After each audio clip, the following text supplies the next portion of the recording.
Hello, all of you vaingloriously wonderful people. The Rails update for Astroneer is arriving very soon, so I wanted to take a few minutes to talk about what's new, what's changed, and talk about first impressions of this much anticipated update. The Rails system is the official name for all the various bits and pieces that go into creating our railways in Astroneer. The Rails system not only brings about a new mode of transportation, but one that can travel autonomously and extends both the oxygen and power network. This will make them incredibly useful not only for automation, but for also connecting distant bases and excavation sites together. So let's take a look at each individual piece of the Rails system. Rail posts come in two sizes, standard and tall. These two items are key to creating a rail line. They have a research byte cost of 750 and are printed on the small printer from one resin and one aluminum, and each bundle contains 10 rail posts. These work a lot like tethers as they will automatically connect together as you drop them. You can equip them to an auxiliary slot on your backpack to make it even easier to drop them.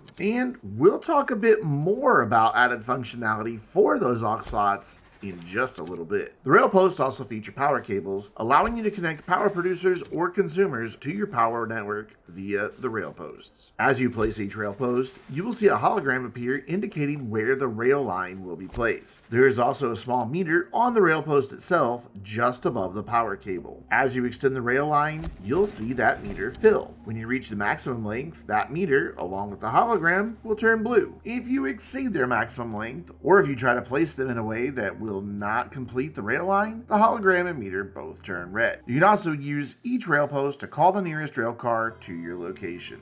The rail junction connects to your rail system and splits the line in two, creating a three-way connection. It has a research byte cost of 1,000 and is printed on the medium printer from 2 resin and 1 aluminum. Given that these are much larger objects, each bundle only contains 5 rail junctions. Much like the rail posts, the rail junction will automatically connect your rail line if you align it properly. You may have to rotate it a bit to get one of its connections properly oriented to your existing rail line, however. Once it is connected, you can continue extending your rail connection in 2 new directions. The rail junction also features 2 power cables. You can manually toggle the direction of the rail junction connection, but you can also choose your direction as you are traveling aboard a rail engine. As you approach a rail junction, you can choose the direction you wish to travel using the left stick on a controller or the A and D keys on your keyboard. And then there is the rail station. This is a powerful tool to assist with automation, giving you options to stop trains per station and choose your loading preferences. The rail station has a research byte cost of 2,500 and is printed on a large printer from 2 titanium, 1 copper, and 1 quartz. The rail station also includes 2 power cables to connect it to your power network. But there is much more to it than that. The main feature is the control panel. This allows you to set the stopping preferences for your trains, set up loading or unloading, and call the nearest car on your rail system. You can choose between stopping no cars, all cars, or only cars called by the station. For loading, you can choose to do nothing, load, or unload. If it wasn't obvious, setting it to load will transfer items from the rail station storage to your rail cars, and choosing to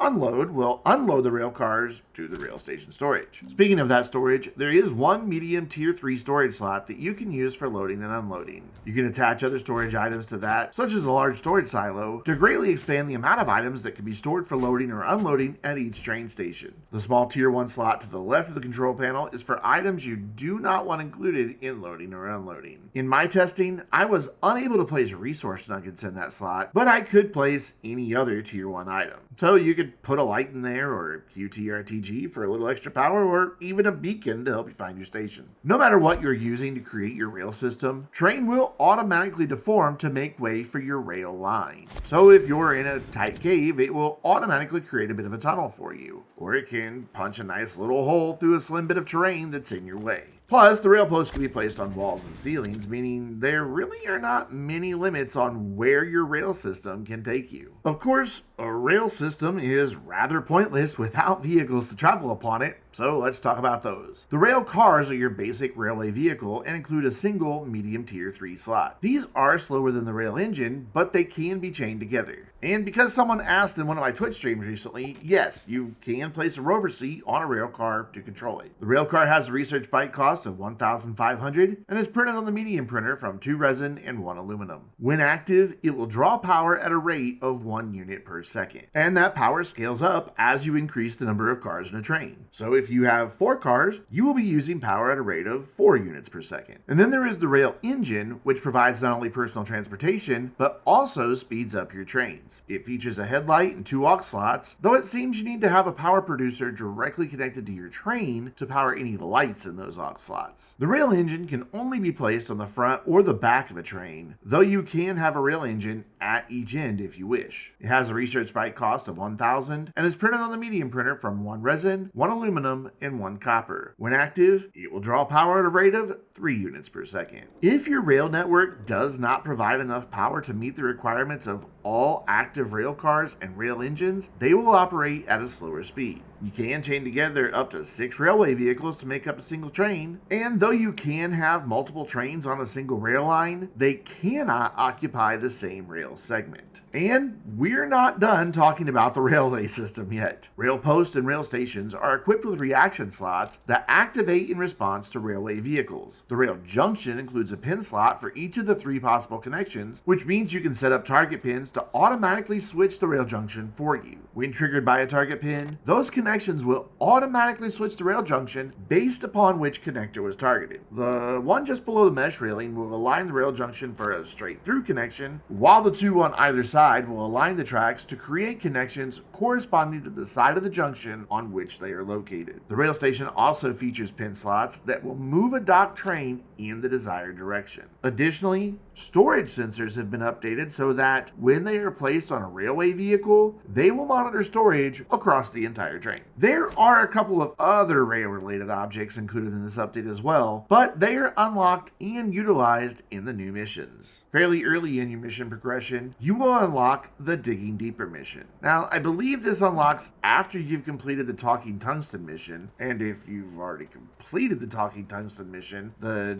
Digging Deeper mission should be available for you to complete. I am not going to walk you through each and every mission of the Rails update, but I will hit some highlights. As you make your way through the missions, you will be given a new curious gadget that must be deployed on a specific planet. When you reach that target planet and use that curious gadget, you will have a shiny new logistics depot, which unlocks a whole host of other missions. The rewards for these missions can include rail systems, vehicles and objects, exochips, research bytes, scrap, and more. The Logistics Depot will be an integral part of many of the new missions, and as an added perk, they include a mission log control panel that allows you to track your mission progress and even claim rewards. Each Logistics Depot also includes 4 power cables and 2 Tier 2 storage slots on the roofs, but those storage slots will be utilized for power producers that will be required by some of the missions. The other control panel on the Logistics Depot is the data log. This is where you will activate the Logistics Depot as well as meet a couple of new characters. You can connect the Logistics Depot to your rail system, but it does not include any true automation functionality outside of the missions. As you work through the missions, you will often be directed to Site Pylons. These mission objects will automatically connect to your rail system as long as you properly align rail posts or junctions. Each Site Pylon will typically lead you to a group of objects or resources that you must collect and return to the Logistics Depot to complete several of the missions. And while I'm still not going to get into the specifics of each and every mission, I will give you a bit of a pro tip. When you encounter a mission that requires you to blow up something to obtain a mission objective, don't waste dynamite. Instead,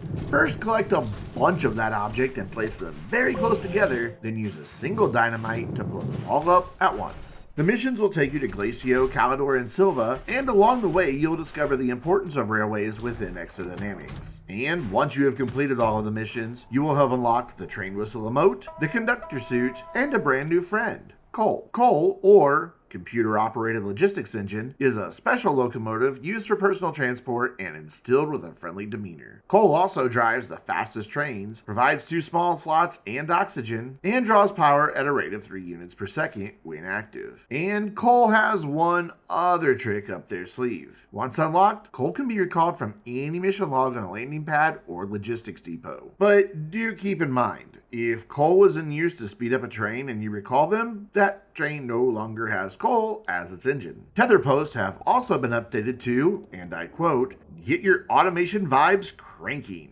These are going to be temporary decorations for our tethers, but I can't show them to you yet because they were not active in the game at the time I recorded this video. I guess you and I will just be surprised by them together. In addition to the new Rails system and related missions, the Rails update also brings about several quality of life improvements. Rover tooltips will now display train length status. Items from a bundle will no longer snap to your backpack while being held, making them easier to place near your character. And item bundles in your backpack auxiliary slots will automatically replenish from bundles of the same type in your backpack. There are other quality of life improvements and a whole host of bug fixes, and you can read them all in the patch notes, which I will link in the description down below just as soon as they are posted. The Rails update also introduces some new items into EXO Outfitters, including the new Starter Bundle, which gives you 750 qubits, Starter Bundle Suit, and Starter Bundle Palette. There are also 2 new hats, a new mask, and 2 new palettes available for purchase. They were not yet active in EXO Outfitters at the time I recorded this video, however, so I'm unable to show them to you. But I will be streaming the Rails update Tuesday evening at 5 p.m. Central Time at twitch.tv/Vainglorious Gaming, so come hang out in the stream chat and we can look at everything in the update together. Finally, the Rails update does bring with it yet another limited time event. This time around, the EXO Automated Mass Production Protocol has been brought back once again and tasks you with providing a large quantity of resources to send off via the EXO Request platform in exchange for some customizations and useful rewards. You'll be awarded 1 point for each compound nugget, 3 points for each aluminum, 5 points for tungsten carbide, and 15 points for nanocarbon alloy. Your rewards are the AAMP Throwback Bundle at 160 points, which contains the Cockpiece Mask and Copperplate Palette, the .com Palette at 480 points,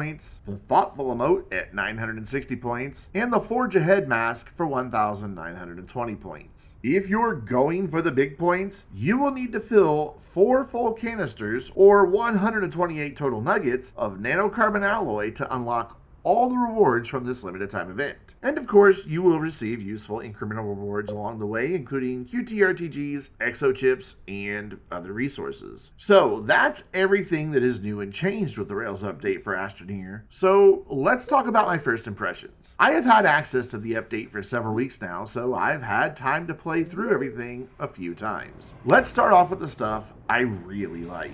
As a guy known to place down a lot of extenders, I am very happy that they can now auto-replenish to my backpack aux slots if I'm carrying more of them on my backpack. That one quality of life improvement alone makes me very, very happy. When it comes to the Rails system, I do not think there are words for how big of a positive impact this has on transportation and automation. Creating a Rails system with rail posts, junctions, and stations is incredibly simple and intuitive. From the moment I dropped my very first rail post, I have had nothing but praise for how incredibly seamless this process is. On top of that, you can place your rails just about anywhere you want, making crossing difficult terrain a rather easy task. Span a huge valley, cross over a mountaintop, or descend deep into caves, it doesn't matter because the rails and trains can handle it. So from a transportation perspective, Rails make things incredibly simple. When it comes to automation, we are completely freed from concerns over how far a resource may be from our production areas. Previously, if you wanted to move a resource a long distance, you either transported it yourself or you used up a lot of power, aluminum, graphite, and resin to create massive chains of auto arms.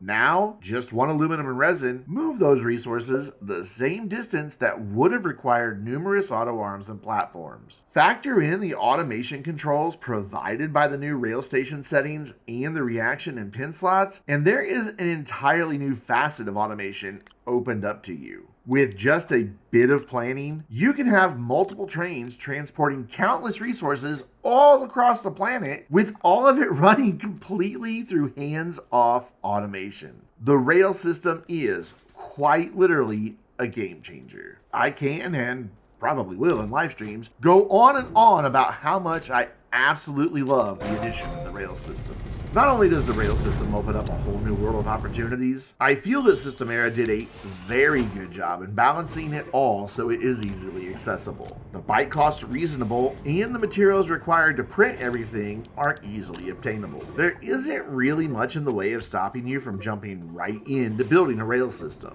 You only need one trip to Glacio to get the single resource not available on Silva to create everything you need.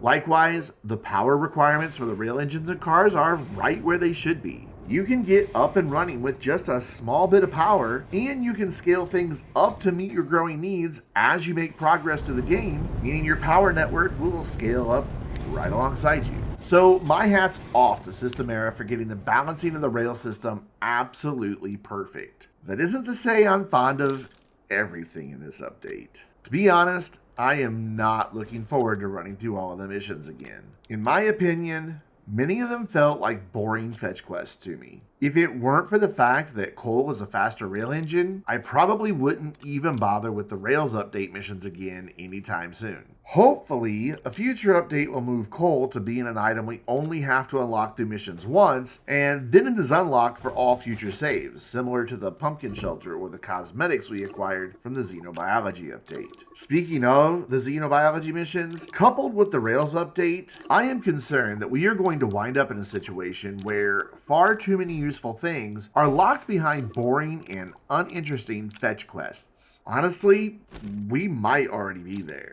While I am a huge champion of new lore or story in Astroneer, I am once again left wanting just a bit more with the Rails update. Like the xenobiology update before it, the Rails update does include a bit of story, though it is one you simply read on the data log instead of experiencing through actual gameplay. I don't mind reading some things, but I would much rather see storylines that are played out in the world surrounding me instead of just reading about past events on a small blue screen. And I'm afraid my opinion of this particular bit of lore in the Rails update isn't favorable either. Most of it consists of reading communications sent back and forth between two new characters. Frankly, they display some passive-aggressive behavior towards each other that, while I'm sure it was meant to be humorous, falls flat as just two people being rude to each other. I encounter enough of that behavior in the real world. I really don't like it when I see it playing out in the cute little spaceman game. But beyond that, I think the lore that Astroneers everywhere are craving the most has nothing to do with new content. I don't know about you, but I would love to see more lore developed for